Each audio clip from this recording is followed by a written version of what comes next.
మీకు ఇష్టం వచ్చిన షేప్ నేనైతే ఆ షేప్ తీసుకున్నాను. అదిగోండి షేప్ మనం ఎలా అయితే గీసుకున్నామో మీకు అర్థం కాకుంటే 2 పక్కల గీచుకోండి. నాకు వచ్చేస్తుంది కాబట్టి నేను వన్ సైడే గీసుకున్నాను అనమాట.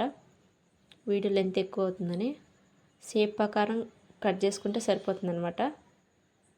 ఆ కొస అనేది కిందికే ఉండాలి, మనకు అప్పుడే పువ్వు బాగా తయారవుతుంది. అదిగోండి ఫ్లవర్ వచ్చేసింది కదా. ఇప్పుడు ఈ పువ్వుని వచ్చేసి మీకు ఫ్లవర్ షేప్లో రావడానికి అనమాట ఇలా కట్ చేస్తున్నాను. కొంచెమే మధ్యలో, అదిగోండి కొంచెం చాలు, ఎయిట్ సైడ్ అయినా అలా కట్ చేసేయండి. అలా కట్ చేసిన తర్వాత మీరు నెక్స్ట్ గమ్ తీసుకోండి, అంటే ఫెవికల్ బుక్ స్టోర్స్లలో ఎక్కడైనా దొరుకుతాయి అన్నమాట. అదొక ఫెవికల్, అది ఫెవికల్ పూసేస్తే